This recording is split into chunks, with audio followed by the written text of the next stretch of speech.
Minha esposa e sua melhor amiga me acusaram de ter um caso e depois ficaram irritadas quando descobriram que eu não tinha um. Eu e minha esposa tivemos um bebê em dezembro passado. O parto foi traumático e minha esposa desenvolveu depre pós-parto. Embora ela originalmente planejasse voltar ao trabalho após o nascimento, ela tem enfrentado dificuldades suficientes para que decidíssemos esperar até nossa filha completar um ano para reavaliar a situação. Ela tem feito terapia semanalmente. Minha esposa tem ficado em casa em tempo integral e eu tenho trabalhado mais horas. Isso é algo que discutimos antes de tomar essa decisão e ela sabia desde o início. Algumas semanas atrás meu chefe me abordou sobre um projeto que exigiria muitas horas extras em um curto período de tempo. Seria ótimo tanto financeiramente quanto para minha carreira. Conversei com minha esposa sobre isso e ela concordou que eu deveria dizer sim ao meu chefe, durante as 4 semanas em que estaria trabalhando nisso. Minha sogra e sua melhor amiga Jessie viriam ajudar com algumas das tarefas que normalmente faço. Jessie é uma mãe que cuida do lar com um filho de 4 anos e uma filha de 2 anos. Ela começou a vir durante o dia e cuidar das crianças junto com minha esposa. 3 semanas após o início do projeto ficou claro que precisaríamos de mais algumas semanas para concluí-lo. Naquela noite cheguei em casa e conversei com minha esposa sobre isso. Ela disse que estava tudo bem, mas ficou distante nos dias seguintes. Não era um comportamento incomum nos últimos meses, então não pensei muito sobre isso e tentei não levar para o lado pessoal. Durante a última semana do projeto cheguei em casa uma noite e vi que Jessie ainda estava na casa. Não pensei muito sobre isso. Cumprimentei ela e minha esposa e fui verificar nossa filha. Antes de chegar ao quarto dela ouvi Jessie dizer algo como: "Ele nem para te cumprimentar, definitivamente um sinal." Eu me virei e perguntei qual era o sinal. Imediatamente minha esposa começou a chorar e Jessie começou a me acusar de ter um caso. Ela me disse que eu devia odiar minha esposa porque ela tem depre pós-parto, e que eu não a acho atraente porque ela ganhou peso durante a gravidez. Nada disso é verdade. Estou fazendo o meu melhor para ajudar minha esposa com a depre pós-parto enquanto sustento nossa família. E acho que ela está ótima como está agora. Ela apenas não tem vontade de fazer mais e eu não tenho pressionado. Então, Jessie exigiu ver meu celular. Eu disse que não. Ela me disse que isso é um sinal de culpa. Eu disse à minha esposa que deixaria ela ver meu celular se ela quisesse. Ela sentiu e algo dentro de mim se quebrou. Acho que foi o pensamento de que ela realmente acreditava que eu estava tendo um caso que me afetou, e que ela não confiava em mim depois de tudo pelo que passamos. Bem, ela vasculhou o celular e não encontrou nenhuma evidência. Jessie começou a dizer que eu apaguei as evidências. Ela começou a gritar e acordou nossa filha. Então pedi para ela sair de casa. Eventualmente ela foi embora e fui acalmar nossa filha já que minha esposa ainda estava no sofá chorando. Quando nossa filha adormeceu novamente, sentei ao lado de minha esposa e tentei conversar sobre o que vem acontecendo. Ela me disse que estava preocupada desde que comecei a trabalhar todas aquelas horas extras. Eu disse a ela que tínhamos conversado sobre o quão boa era a oportunidade e ela concordou em me deixar assumir esse projeto. Ela disse que era muito suspeito prolongar a duração do projeto. Eu disse a ela que às vezes isso acontece. Ela queria mais provas. Então mostrei mensagens e e-mails com horários do trabalho e comprovantes de pagamento mostrando as horas extras. Ela disse que acreditava em mim e estava arrependida por duvidar de mim. Foi apenas que Jessie vinha dizendo a ela que esses eram todos sinais de que eu estava traindo. Perguntei a ela por que ela acreditava mais em Jessie do que em mim e por que ela não veio falar comigo sobre suas preocupações. Ela não tinha uma resposta convincente.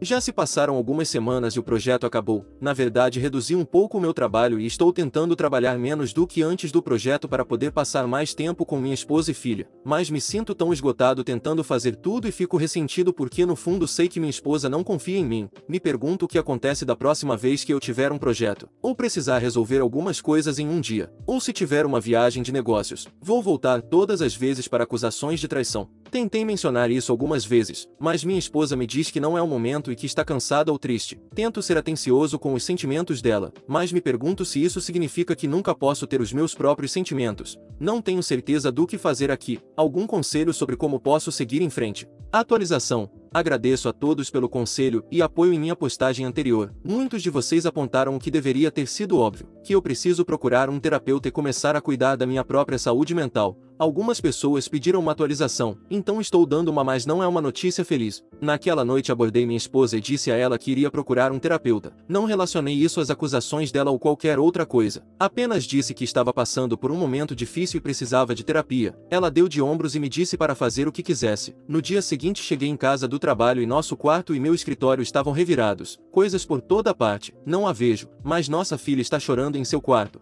Minha esposa a deixou sozinha e sumiu com o celular dela que está desligado. Começo a ficar preocupado e ligo para minha mãe para ver se ela pode cuidar da minha filha enquanto eu saio para procurá-la. Antes de minha mãe chegar em casa, minha esposa retorna dirigindo com a Jessie. Jessie não entra. Ela não voltou para casa desde que a expulsei porque ela ficou ofendida com o meu comportamento. Mas minha esposa entra. Ela claramente está chateada e chorando. Pergunto o que aconteceu. A princípio pensei que a casa pudesse ter sido roubada. Ela começa a gritar comigo que estou sendo infiel e que a terapia é uma fachada para eu encontrar minha amante. Tento acalmá-la e dizer que isso não é verdade, mas ela veio para cima de mim e me agrediu. Ela acabou quebrando meu nariz. Ela meio que percebeu o que fez e sentou-se no sofá. Ficou com o olhar vago apenas encarando a parede. Fui para o quarto da minha filha e tranquei a porta. Liguei para minha mãe para contar o que aconteceu. Ela já estava a caminho. E para minha sogra pedindo para ela vir e cuidar da minha esposa. Fiz uma mala para minha filha e quando minha mãe chegou saímos. Minha esposa nem sequer olhou para cima. Deixamos minha filha com meu pai e fomos ao pronto-socorro para cuidar do meu nariz. Minha filha e eu estamos ficando com meus pais por um tempo e minha esposa está com os pais dela. Estou procurando obter uma ordem de restrição contra a Jessie. Minha esposa e eu estamos nos separando. Eu a amo, mas não vou morar com alguém que me machuca e que poderia potencialmente machucar nossa filha. Ainda não estou seguindo com o divórcio na esperança de que minha esposa receba o tratamento de que precisa e possamos resolver as coisas. Meus sogros me disseram que estão considerando o tratamento hospitalar para ela, mas também tenho tudo documentado caso haja uma eventual batalha pela custódia. Meu coração está partido porque sei que essa não é minha esposa, é uma doença em sua mente, mas preciso manter a mim mesmo e nossa filha seguros e dar a ela o espaço para se recuperar.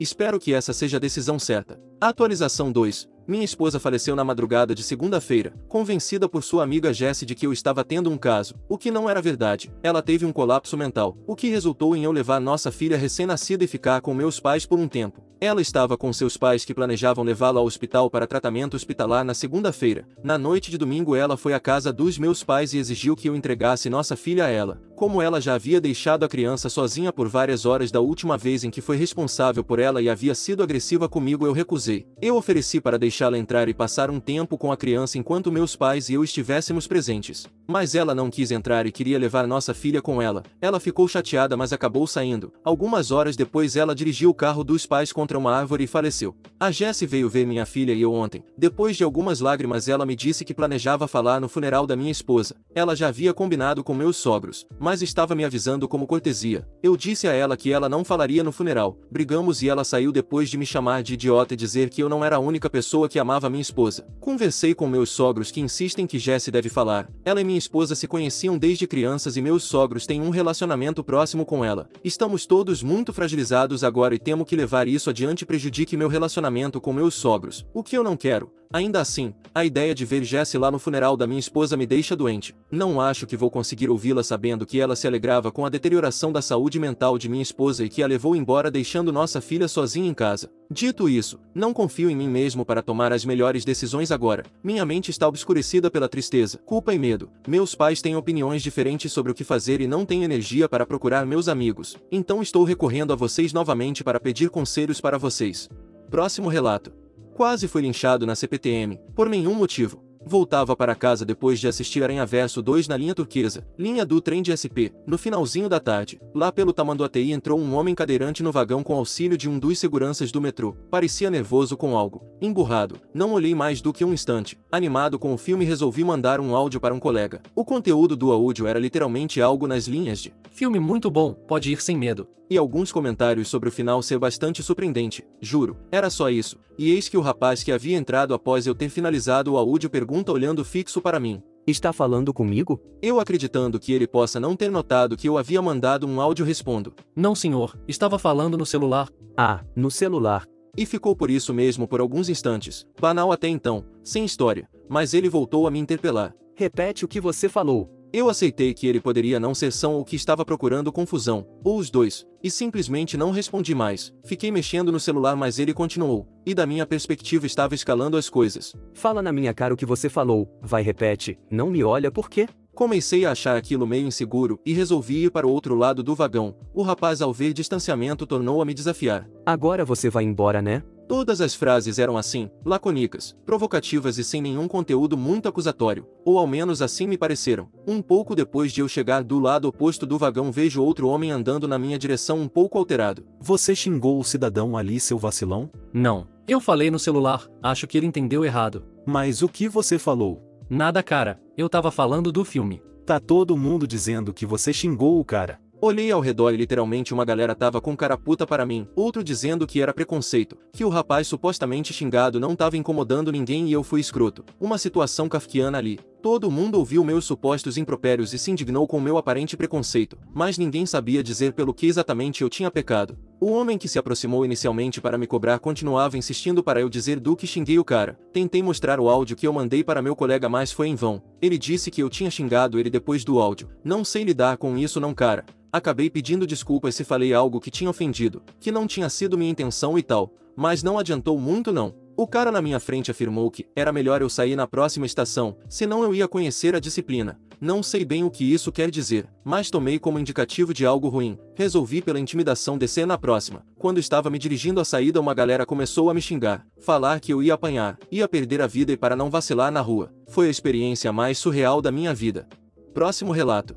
Pare de enviar seu filho para cá, eu não sou babá. No começo eu não tinha certeza se isso era uma história de uma mãe com direitos exagerados, porque acho que essa mulher é simplesmente louca, mas depois de ler algumas dessas histórias descobri que loucura e abuso de direitos são a mesma coisa. Há anos essa nova vizinha minha, ela havia se mudado recentemente para uma casa na rua ao lado, passou quase um verão inteiro tentando me usar como babá gratuita. Tudo começou quando o filho dela, que era uma criança realmente fofa e bem comportada de cerca de 7 anos, apareceu na minha porta às 7h15 da manhã. Estávamos todos apenas acordando e nos preparando para o dia. Então eu disse a ele que meus filhos ainda não estavam prontos para brincar e que voltassem em algumas horas. Foi quando o menino me disse que sua mãe havia ido trabalhar. Isso me pareceu um pouco estranho. Então o trouxe para dentro e tentei ligar para sua mãe. Naquela época só tínhamos telefones fixos. E de fato ela havia saído. Então o trouxe para dentro e lhe dei o café da manhã. Ele ficou conosco o resto do dia e se deu bem com meus 2 filhos que tinham 5 e 10 anos. Eu tinha conversado com a mãe dele apenas 2 vezes, então não fazia ideia porque ela achava que isso era uma boa ideia. Quando a mãe dele voltou para casa, eu levei até lá para conversar com ela. Eu disse a ela para não fazer aquilo novamente. Disse a ela que eu estaria disposta a cuidar dele ocasionalmente se ela me perguntasse primeiro, mas não todos os dias. A resposta dela foi: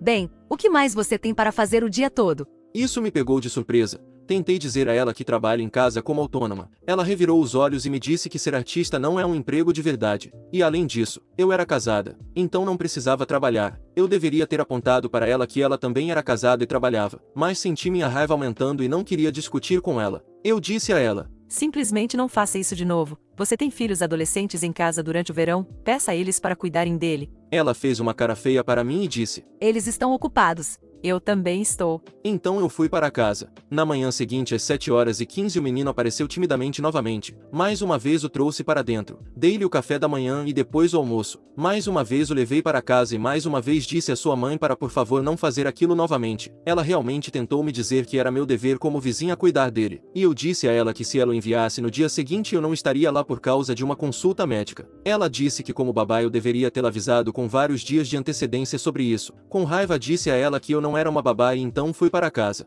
Na manhã seguinte fui para minha consulta às 7 horas da manhã. Exame de sangue. Por isso era tão cedo. Fiz algumas compras depois e eram cerca de 10 horas quando cheguei em casa. O pobre menino estava me esperando na minha varanda. Ele estava lá há quase 3 horas e o pobrezinho estava assustado e com fome. Naquela noite quando levei o menino de volta para casa estava com raiva. Eu disse a ela como o menino estava assustado e sozinho. Ela realmente disse que tinha me dito que eu não tinha dado a ela tempo suficiente para encontrar outra pessoa e que a culpa de ele estar sozinho era minha. Apontei para ela e disse: eu não sou uma babá. Não o envie novamente. Naquela noite essa mulher fez seu sobrinho adulto me ligar para gritar comigo por não estar em casa quando sua pobre tia deixou seu filho lá. Como ousei deixar uma criança pequena sozinha assim? Eu disse ao sobrinho que sua tia sabia que eu não estava em casa, então foi ela quem deixou a criança sozinha. Eu disse que havia pedido repetidamente para sua tia não enviar o menino para cá novamente e que eu não era uma babá. Esse sobrinho ficou furioso comigo quando eu disse isso e desliguei enquanto ele gritava comigo. Isso funcionou por 2 dias maravilhosamente tranquilos. E depois tudo de novo. Eu tentei de tudo, mas essa mulher insistia que era meu dever de vizinhança cuidar do filho dela e dizia isso para mim. Finalmente decidi resolver esse problema arrumando um emprego fora de casa e assim ela teria que parar.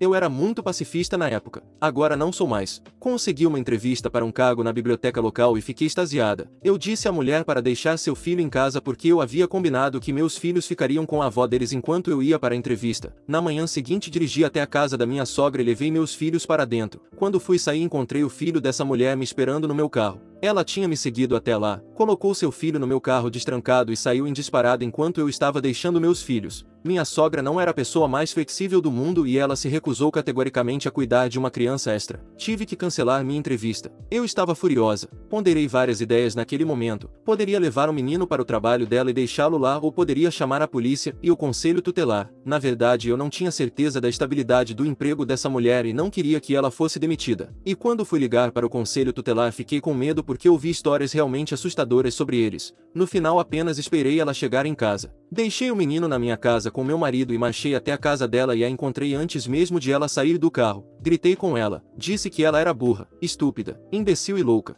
Disse que ela havia arruinado minha entrevista de emprego e que se ela enviasse o filho dela novamente para ser cuidado, eu iria chamar o conselho tutelar e a polícia. Disse que ela estava invadindo meu espaço e que se fosse necessário iria levá-la aos tribunais para fazê-la parar com isso. Então ela colocou as mãos na cintura e no tom mais arrogante disse: Bem, se você não queria cuidar dele, só precisava me dizer. Eu realmente não sei como consegui me segurar para não dar um soco nela ali mesmo. Esse comentário foi tão absurdo. Virei as costas e comecei a caminhar para casa quando vi o marido dela chegando. Esta foi a primeira vez que conheci o marido dela. Ele trabalhava em um emprego que só permitia que ele estivesse em casa nos fins de semana. Não posso culpá-lo. Eu também não gostaria de estar perto dela. Mas quando ele a viu, ela virou as costas e correu para dentro de casa. Ele percebeu que eu estava chateada e me perguntou o que tinha acontecido. Eu contei a ele. Contei tudo, especialmente o incidente na casa da minha sogra. O pobre homem ficou chocado. Ele havia sido informado de que eu estava sendo paga e estava dando dinheiro para ela me pagar. Ele não tinha ideia de tudo isso que estava acontecendo e estava muito arrependido por tudo. Na verdade, ele pediu desculpas novamente ao meu marido quando veio buscar seu filhinho.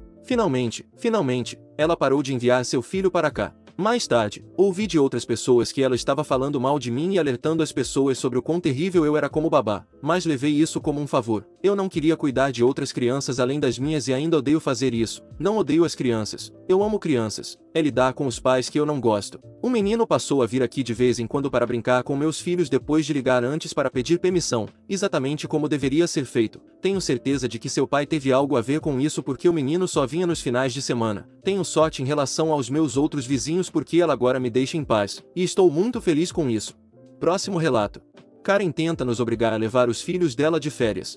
A prima do meu namorado tem 4 filhos, cada um deles é a personificação da palavra malcriado. Essa prima se recusa a discipliná-los e constantemente arranja desculpas para o comportamento deles. Ela também é muito crítica em relação à nossa decisão de não ter filhos. Ela frequentemente faz comentários maldosos sobre mim, insinuando que eu sou uma egoísta que priva meu namorado das alegrias de criar filhos. Por esses motivos e por causa de seu comportamento geralmente arrogante, meu namorado decidiu cortar relações com ela. No entanto, quando ele e eu visitamos a casa dos pais dele 3 dias atrás para comemorar o aniversário deles, nos encontramos com ela novamente. O pai do meu namorado incentivou a aproveitar a ocasião para reconciliar-se com a prima. Então ambos tentamos ser simpáticos e conversamos amenidades com ela. Durante nossa conversa, meu namorado mencionou que iríamos para Melbourne de férias em alguns dias. Nesse momento os olhos da prima brilharam. Ah, isso parece muito divertido. Disse ela. Meu marido e eu não saímos em nenhum lugar desde a nossa lua de mel. Ela reclamou um pouco sobre como é difícil para eles com 4 filhos. Se ao menos pudessem pagar por esses luxos e etc. Eu sabia onde isso estava indo.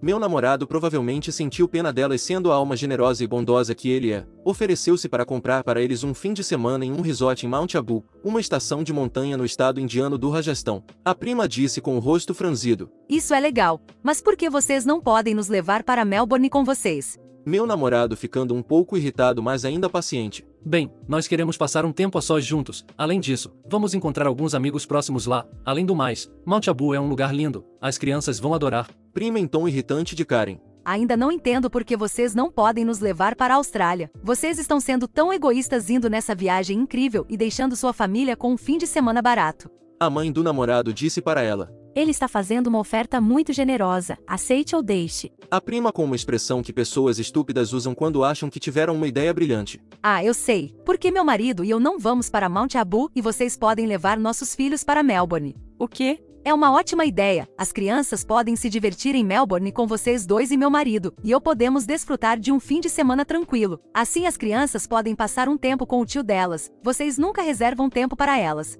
Estou oferecendo pela última vez. É o fim de semana em Mount Abu ou nada. E por que diabos estragaríamos nossas férias cuidando de seus filhos? Como você pode dizer isso? Meus filhos são tão bem comportados. Vocês se divertiriam muito passando tempo com eles. Além disso, meu marido e eu realmente precisamos de um tempo a sós. Vocês não têm responsabilidades. Vocês não têm ideia do quanto é difícil criar 4 filhos. Vocês podem pagar essa viagem. Não vejo por que vocês não compartilhariam com a família. Mais uma palavra e você perde minha oferta em Mount Abu. Ao ouvir isso, a prima ficou calada. Jantamos juntos e ela felizmente ficou quieta. Se ao menos seus filhos tivessem seguido o exemplo dela. Você pensaria que isso seria o fim, mas não. Subestimamos seriamente a dedicação dela ao ser uma Karen. Hoje de manhã a prima apareceu no meu apartamento com as crianças. Fiquei chocada, é claro, e perguntei se algo estava errado. Ela sorriu e disse: Só estou aqui para deixar as crianças. Vocês vão embora hoje à noite, certo? Depois de levar um segundo para me recuperar do choque, perguntei: Você caiu e bateu a cabeça em algo? Nós dissemos que não levaríamos suas crianças conosco? Que parte disso você não entendeu?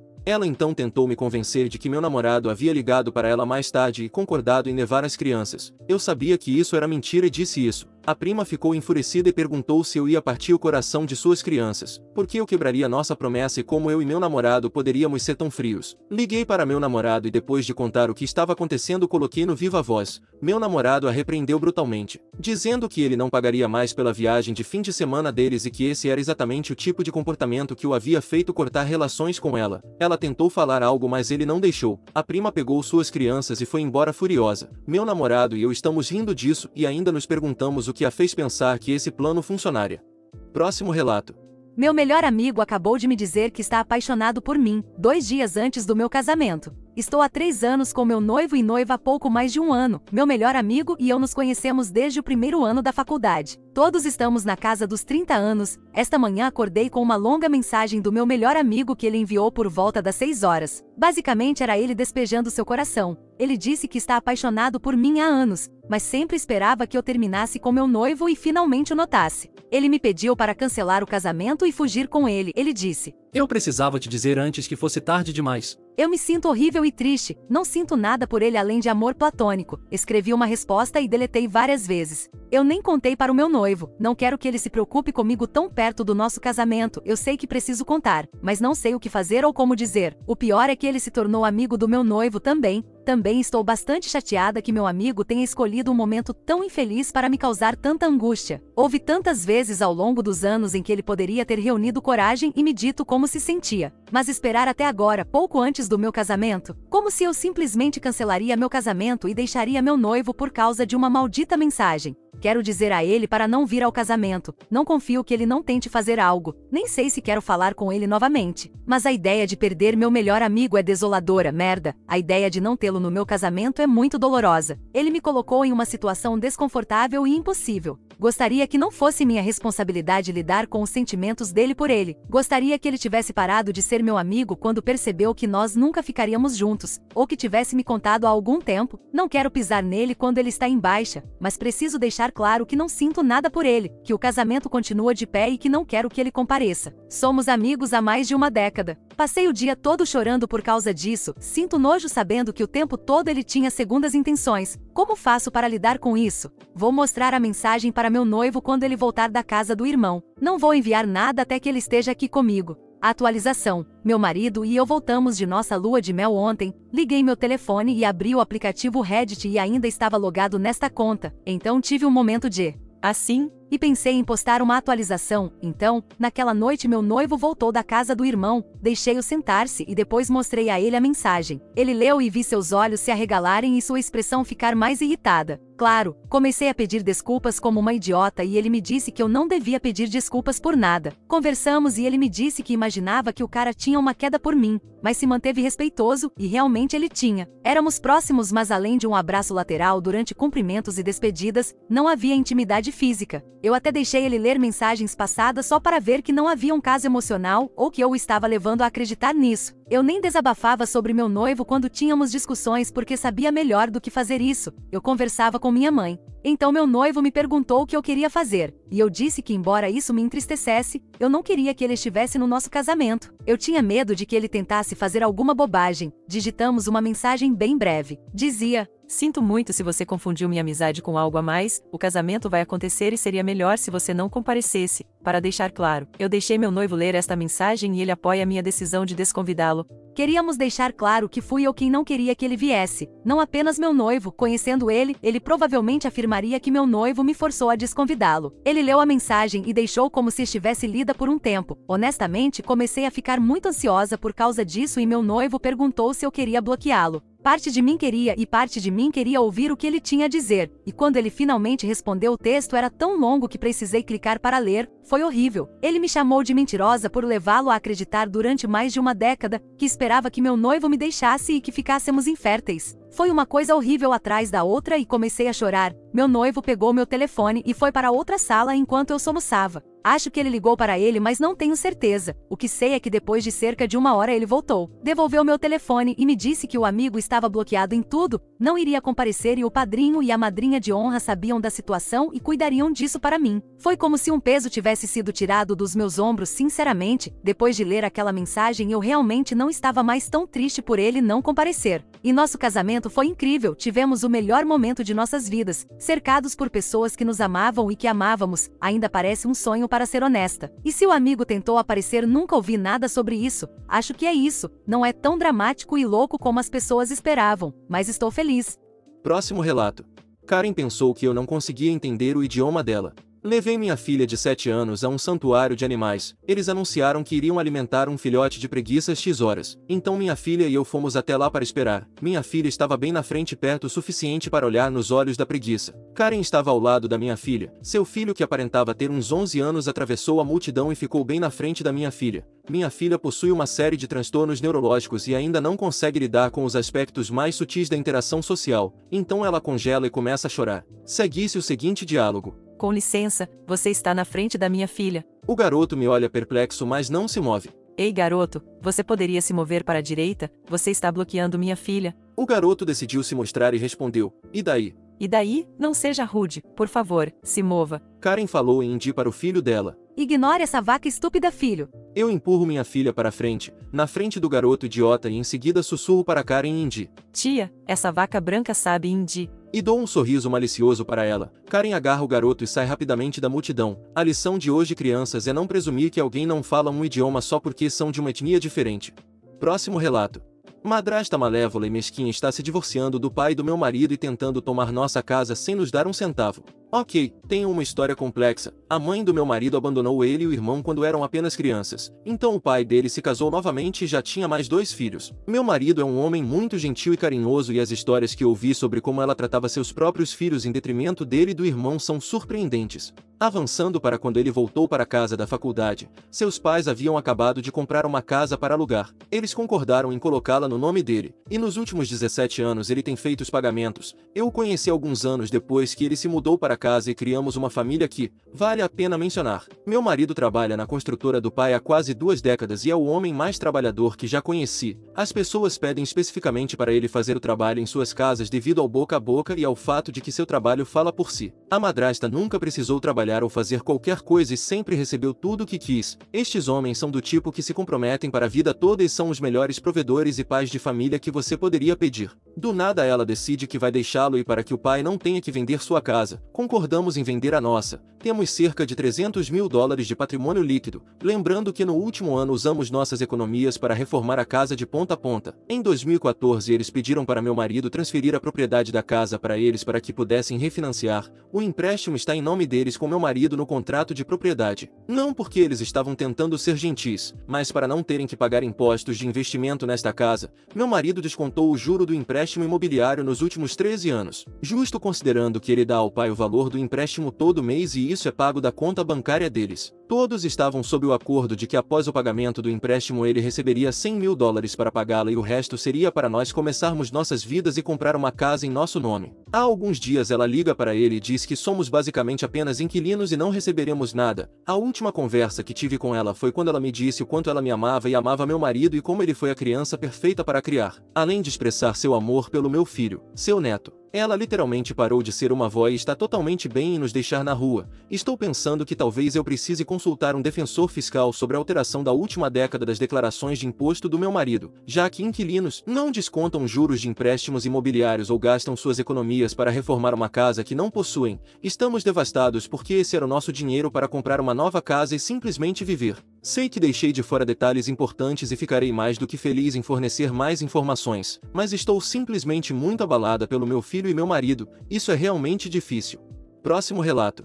Sou o errado por gritar com minha ex e dizer a ela para parar de tentar fazer nossos filhos se apresentarem para ela após a morte do marido dela. Minha ex-esposa e eu compartilhamos 2 filhos. Nossa filha tem 13 anos e nosso filho tem 11 anos. Ela se casou novamente por 7 anos e tem 2 filhos com seu falecido marido. Ele faleceu há uma semana. Meus filhos não tinham uma relação próxima com o homem. Ele era rigoroso demais e as crianças o achavam excessivamente rigoroso, além de não gostarem de estar perto dele. O relacionamento, na melhor das hipóteses, era tenso, mas eles me confidenciaram ao longo dos anos que esperavam que a mãe o deixasse. Ela amava o cara no entanto, e quando ele faleceu na semana passada ela ficou arrasada. Nossos filhos estavam comigo quando aconteceu e ela queria vê-los. Então eu os levei até lá. Eles confortaram a mãe e ela repetiu várias vezes que estava tudo bem chorar, tudo bem sentir falta dele, que todos sentiriam falta dele. As crianças não disseram nada. Ela continuou repetindo isso. Eu disse a ela que achava que as crianças haviam entendido. Quando as crianças viram a mãe novamente, ela já estava planejando o funeral e perguntou se eles poderiam fazer uma leitura ou algo assim durante o funeral. As crianças disseram que não seriam capazes.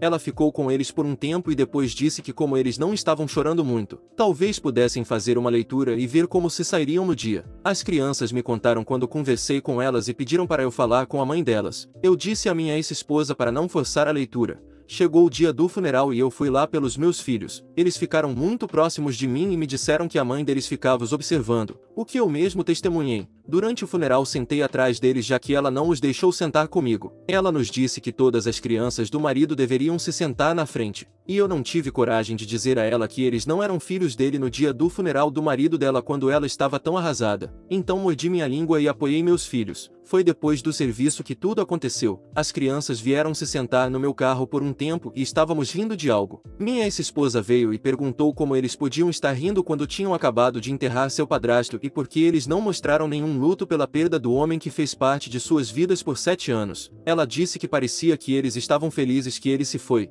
Ela disse a eles que deveriam estar muito mais sérios depois que ele faleceu. Ela disse a eles que se realmente não se importavam, claramente precisavam de ajuda porque o marido dela os amava. Eu me intrometi e disse a ela para deixar as crianças em paz. Elas eram apenas crianças. Ela me disse para parar de me intrometer em como ela educa nossos filhos. Minha filha acabou ficando brava com a mãe e disse a ela que não estava triste por ele ter ido embora, que ele era um idiota e que ela sempre tinha esperado que a mãe o deixasse. Ela saiu furiosa e meu filho a seguiu. Minha ex-esposa estava ficando louca e eu gritei e disse a ela para parar de tentar fazer com que nossos filhos representassem uma cena de luto pelo marido dela. Eu disse a ela que eles estavam tentando apoiá-la e que ela deveria se orgulhar deles por isso. Ela começou a gritar de volta me chamando de idiota. Então eu me afastei. Sou o errado nessa situação. Adendo. Mais detalhes sobre por que meus filhos tinham problemas com ele. Ele falava com eles como se fossem soldados e ele fosse o oficial comandante. Foi assim que ele falava com os próprios filhos também. Dava ordens a eles. Além disso, era muito rigoroso em relação a como eles sentavam e ficavam em pé. Postura. Ele era muito rígido em relação às atividades extracurriculares que eles queriam fazer. Ele tinha suas próprias ideias sobre o que as crianças deveriam fazer. E meu filho em especial não tinha interesse na parte esportiva, o que o falecido marido da minha ex-esposa não gostava de ouvir. Ele também não acreditava que as crianças deveriam receber ajuda com as tarefas de casa além do jardim de infância e não gostava de como as crianças reagiam ao me verem durante as trocas. Ele achava que as crianças deveriam agir civilizadas o tempo todo, e correrem e pularem em meus braços era algo que ele não aprovava e falava isso para eles, embora não na minha frente depois que eu disse a ele que era o que fazíamos. Próximo relato. Opia um beagle e questiona se é o culpado por roubar a cama da mãe. Eu, um bom garoto de 13 anos, tenho vivido com minha mãe há 8 anos desde que ela me resgatou do controle animal. Nós nos damos muito bem, exceto que ela tem alguns problemas de limite com relação à minha cama que estão realmente começando a me irritar. Primeiro, todas as noites eu deixo minha mãe dormir na beirada da cama enquanto eu ocupo a diagonal no meio para ter o máximo de conforto. Minha mãe diz que isso é rude e que eu deveria dar mais espaço a ela, mas assim eu ficaria menos confortável. Então não vejo uma solução. Em segundo lugar, e isso é o principal, minha mãe sempre rouba os cobertores. Todas as noites ela vai para a câmara de tortura tomar banho. Então eu espero do lado de fora na cama para garantir que ela não se afogue porque sou um bom garoto desse tipo. Obviamente eu deito em cima dos 2 cobertores porque essa é a melhor parte da cama. Mas minha mãe insiste que eles pertencem a ela. Ela tenta me tirar de cima dizendo: Mova-se. Ou pior, sacudindo os cobertores comigo em cima deles, ou pior de tudo, me pegando e me movendo para o outro lado da cama que não é onde eu quero estar, senão eu já estaria lá. Enfim, aqui estão as razões pelas quais minha mãe pensa que ela está certa. Ela me fornece comida, abrigo, petiscos, passeios e amor, e eu tenho um quarto da altura dela, então eu não preciso do espaço ou dos 2 cobertores. Aqui estão as razões pelas quais estou certo. Eu sou um beagle e faço o que quero. Então pessoal, estou errado por ocupar todo o espaço e agarrar os cobertores na minha cama. Eu não acho porque é o que eu quero fazer, então eu deveria poder fazer isso, mas minha mãe reclama disso todas as noites, então estou começando a me perguntar se talvez eu não esteja sendo um bom garoto afinal. Atualização. Oi pessoal, já faz cerca de 1 ano desde o meu último post. Eu, um bom garoto de 14 anos, recebi tanto apoio e conselhos que queria dar a todos uma atualização sobre minha situação. Estou feliz em dizer que as coisas mudaram para melhor aqui. Antes minha mãe sempre tentava me tirar dos cobertores na cama ou dizia que eu estava ocupando muito espaço quando ela estava dormindo na nossa, minha cama grande. Mas agora estamos em um ótimo lugar graças a... Primeiro, eu tenho uma caminha de cachorro super confortável que realmente vale a pena eu deitar nela. Então tenho outra opção quando ela está ocupando todo o espaço na cama grande. As alegações de que roubei essa cama da minha irmã cachorra são mentira, porque eu a quis, portanto, ela se tornou minha já que sou um beagle. Segundo, ela me comprou um cobertor só meu de presente de Natal. Eu nunca uso porque não é tão confortável quanto os cobertores, mas foi um gesto legal. Terceiro, mamãe agora trabalha em casa, então eu posso passar o dia todo na cama grande com os cobertores enquanto ela fica olhando para aquele retângulo. Eu ganho mais passeios e carinhos dessa maneira, então é uma grande vitória. Isso não significa que eu não ocupe 90% do espaço quando ela entra na cama grande à noite, mas é bom que ela respeite que eu preciso de 100% durante a maior parte do dia. Isso é o que acontece quando você estabelece limites com os humanos e os mantém. É muito trabalho e às vezes eles podem simplesmente te pegar e te mover para o outro lado da cama como os monstros que são, mas a consistência no treinamento deles é fundamental. Seja firme e eles acabarão cedendo. Além disso, faça 14 anos. Basicamente eles desistem de tentar te treinar e você ganha muitos mais petiscos porque está velho. Eu recomendo isso acima de tudo. Fim dos relatos. Se gostou das histórias, deixe seu like no vídeo e assista mais clicando no vídeo que está aparecendo agora.